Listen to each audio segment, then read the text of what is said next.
बिस्मिल्लाहिर्रहमानिर्रहीम अस्सलाम वालेकुम नाज़रीन, आप देख रहे हैं डिजिटल दावा नेटवर्क और मैं हूं हम्माद हमीद। नाज़रीन, डॉक्टर जाकिर नाइक जो किसी तारुफ़ के मोहताज नहीं है, वो आलम इस्लाम की मारूफ शख्सियत हैं और हर मुसलमान तकरीबन डॉक्टर जाकिर नाइक को जानता है और उनके बयानात को और उनकी बातों को फॉलो करता है। डॉक्टर जाकिर नाइक से जब किसी ने सवाल पूछा कि हमें किसको वोट देना चाहिए, एक नुक्ता नज़र हमारा अपना होता है कि हम अपने नज़रिए से सोचते हैं कि हम फ़लाँ लीडर को वोट देंगे, इमरान खान अच्छा है, नवाज शरीफ अच्छा है, पीपल पार्टी के लोग अच्छे हैं।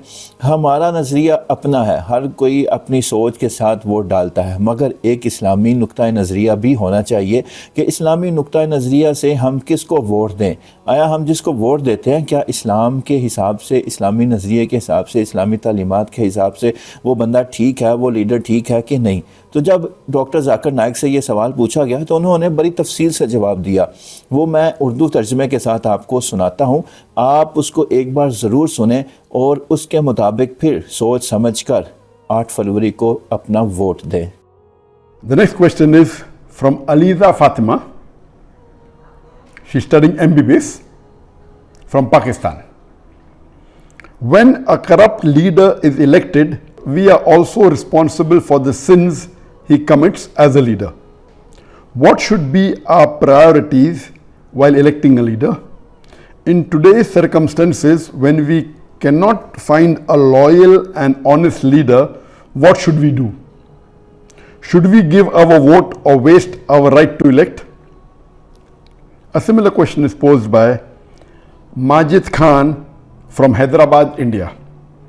What are the qualities we should look for in today's age for selecting a leader for the Muslims?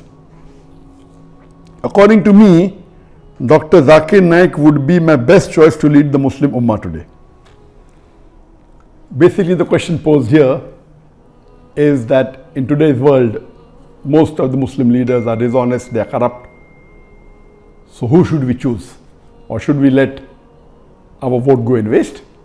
And the second question is that what are the qualities that a Muslim leader should have? And the brother suggested that I should be the leader, which will come to it later on, which I'll answer inshallah. As far as what should the qualities of a Muslim leader be, is the best exemplary Muslim leader in the world is our beloved Prophet Muhammad. That's the reason Michael H. Hart, he places him number 1 in the list of 100 most influential human beings in the history of humankind. Imagine he being a non-Muslim places Muhammad as number 1, and he says that Prophet Muhammad, peace be upon him, was not only successful as a religious leader, he was even successful as a social and a political leader. Because of that, he placed him number 1. That he was not only a successful religious leader, he was also a successful social and a political leader. So the best example of a political leader in the world today we have is Prophet Muhammad, peace be upon him. After that, we have the example of the Khulafa Rashidin, Hazrat Abu Bakr, Hazrat Umar, Hazrat Usman, Hazrat Ali. They are best examples for us after the Prophet. And that's the reason Michael H. Hart, he places Umar al-Khattab radiallahu anh, may Allah be pleased with him, as number 51, because he was a very successful leader. So if today, unfortunately, I don't know of any Muslim leader who is anywhere close to the quality of leadership of Prophet Muhammad, not even 0.001%. Leave aside that, not even close to Hazrat Umar radiallahu anh. Umar bin Khattab, mashallah, he was so successful that he expanded the Muslim empire, mashallah. And if you read his seerah, you will find the example how a Muslim leader should be. Unfortunately today, none of the Muslim leaders, we have about 56 to 57 countries in which majority of the people are Muslims. In some country 100%, some more than 95, some more than 90, some more than 50%. There are about 57 countries in the world out of a little bit more than 200 countries. That means more than 27% of the countries in the world There are countries in which Muslims are in majority. Unfortunately, none of these leaders are anywhere close to Umar al-Khattab radiallahu anhu. Nowhere close. And if you read the seerah of Hazrat Umar, may Allah be pleased with him, he told his family that if any of my family members break any of the rules, they will get double punishment, because the family of a caliph should be following the rules much more than others. If they break any rule, they will get double punishment.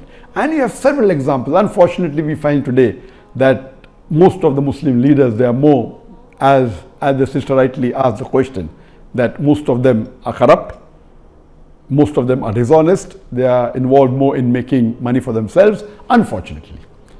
Just let me give you one example of Hazrat Umar radiallahu anhu. Unfortunately, we see today in the Muslim Ummah, most of the Muslim leaders, they are far away from the deen. If you just take the basic concept of Salah, I believe more than 50% of the Muslim leaders, they may not be offering 5 times Salah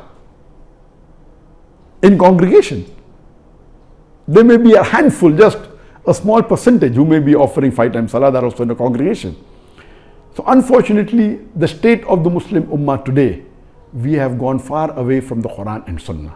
That's the reason we have today, that the situation that the Ummah is in today, because we have gone far away from the Quran and the Sunnah, we have gone far away from the teachings of Allah subhanahu wa ta'ala and the teachings of beloved Prophet Muhammad sallallahu alaihi wasallam. And I do agree with the sister that today, unfortunately, the choice that we have is so limited, and unfortunately most of them would not fit the criteria of how a Muslim leader should be as per the Quran and Sunnah. So what should we do in this situation?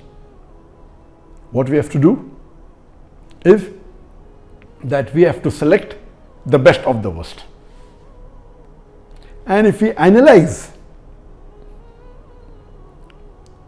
as I mentioned, that almost all the leaders, they don't have the qualities that a true Muslim leader should have, like Hazrat Umar radiallahu anhu, or even a small percentage, not even 2% of the quality of Hazrat Umar radiallahu anhu. So what we have to do, we have to select the best of the worst. And I do agree with the sister that almost all of the Muslim politicians, they are corrupt, whether it be financially, whether it be with Iman, they are almost all. There may be 1 or 2 or 3 exceptions to the rule. So what should we do in this situation? As I mentioned, we should select the best of the worst. Number 1, according to me, is that select that Muslim leader who is becoming a leader on the Islamic card. That he's proud to be a Muslim and he says that I'm proud to be a Muslim and I will uphold the Islamic law. Whether he does or not is secondary. Because in today's world, the basic rule for a politician today, unfortunately, is that he has to maintain his chair by hook or by crook. It may go against his set of rules, it may go against his deen, it may go against his family. As long as he is sitting on the chair, he is happy. So he will do anything to maintain his chair. Because of this reason, my first advice is that if two Muslim leaders are standing, select that Muslim leader who openly says that he is proud to be a Muslim and he is coming on the Islamic card. He may or may not be a practicing Muslim, that is secondary. I will go to the extent of saying that if there is one Muslim leader who is practicing Islam 20%, but is coming on the secular card, he is not saying that I will protect the Muslims, I will follow Islam. And there is another Muslim leader who is following 10% of Islam, but is coming with the Islamic card. He is openly saying that I will protect the religion of Islam, I will protect the Muslims. Better select the person who is following 10% Islam as coming with the Islamic card rather than the other Muslim leader who is following 20% and is not coming on the Islamic card, because the person who is not coming on the Islamic card will not go out of his way to follow the Islamic principles, because that was not his trump card to win the election. Whereas the other Muslim leader who may not be following Islam as much as the other person, both are below average, but at least because he's come with the Islamic card, he will see to it that he'll make more masajid. He may not pray salah, but he'll see to it he will make more masajid, more mosque. He will protect the law of Islam, he will help the Muslim, because his trump card to win the election was the Islamic card. This is a very key point. Unfortunately, and we know, as the sister rightly said, that majority, almost all are corrupt. So, but if you have a corrupt leader who's coming with the Islamic card, is better than a corrupt leader who's coming without the Islamic card. There are maybe 1, 2 or 3, if we search in the Muslim Ummah, who may be following majority of the faraiz in Islam. But they may not be having the acumen to be a good leader. We have on the other example some Muslim leader who I have praised in my speech. They may be bold, they may stand for justice, they may not be following Islam to the T. They may not be offering 5 times salah, may be offering maybe a few times in a week. But they may openly protest Islam because that is the principle, but they are not doing it for the Islam because they are doing because that is what they feel is right. They are more for the cause of humanity, but Islam is far above humanity. So because of that, they may bring a voice in the international media, but their practice may not be Islamic.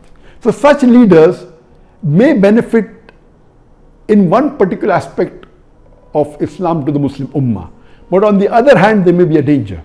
So that is the reason I personally prefer that you select those Muslim leaders who, number one, are proud to be Muslims.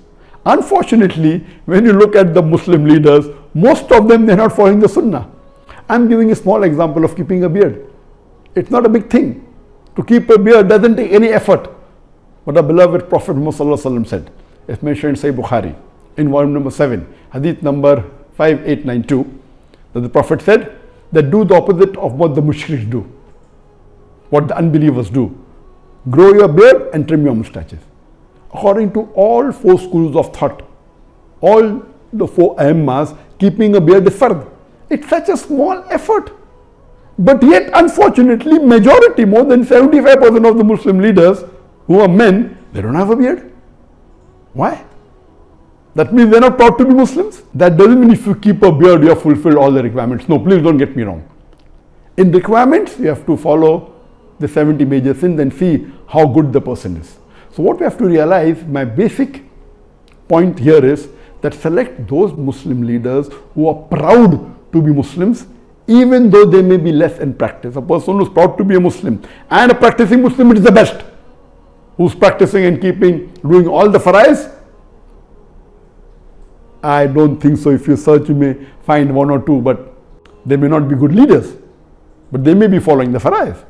So here, see to it that you elect those who are coming with the Islamic card and those who are proud to be Muslims and present themselves as Muslims, are not shy when they meet the non-Muslim leaders. They're not shy to present themselves as Muslims.